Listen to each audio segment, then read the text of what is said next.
Significant history made yesterday. For the first time in college sports history, athletes can be paid directly from schools. A settlement between the NCAA and Power 5 conferences will settle 3 pending federal antitrust cases and pay past and current athletes more than $2.7 billion over the next 10 years. So take a look at these numbers. The revenue sharing plan allows each school to share up to $20 million each. All Division I athletes dating back to 2016 are included.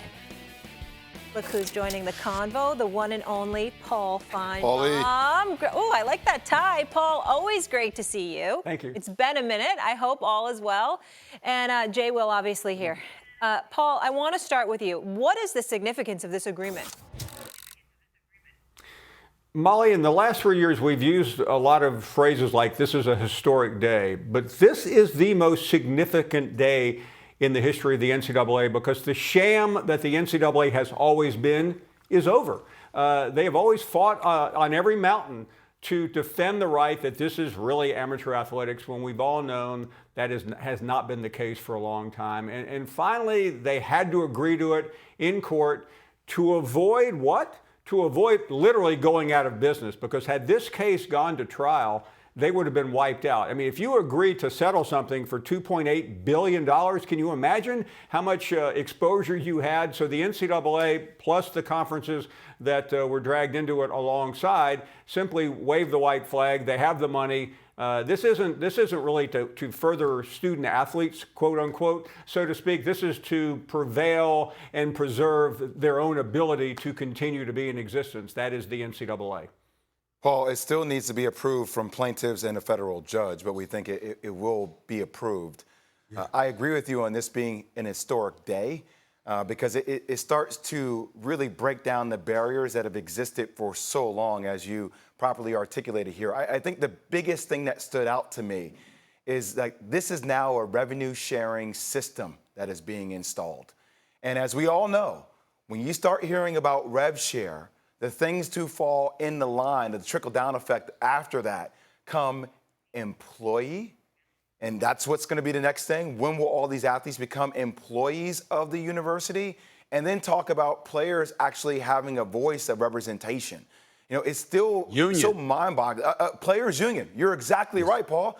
And that's where all this is heading towards. The fact that the players still don't have one unique voice collectively in which they can come together, because the NCAA has been able to fracture all their voices for so long, is where we're heading. And that's why today is an historic day. Rev share, which leads to becoming an employee, which leads to having a union, Stephen A. And that is the dismantling of the NCAA in real time, my friend.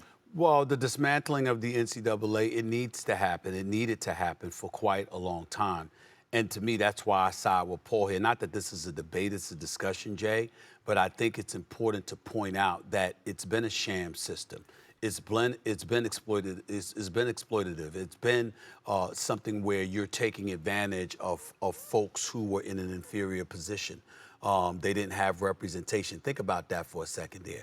You know, your universities, your institutions, you're the NCAA, you're a commodity, and you're dealing with individuals that aren't even, first of all, they're kids. And secondly, they were kids that were not allowed to have representation. They were completely at your mercy.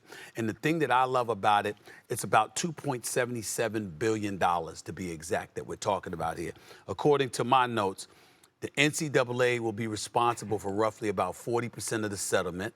Okay, the power conference schools are expected to be responsible for roughly 24% of the bill, and then the remaining Division I teams are expected to cover the remaining 36% of the total settlement.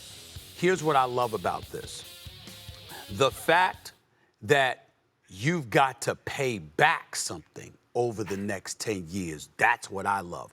It's one thing to move forward and to say this sham of a system has been exposed and it's over, it's no more. No, they went a step further. They said, excuse me, over the next 10 years, you're going to pay back some of this stuff.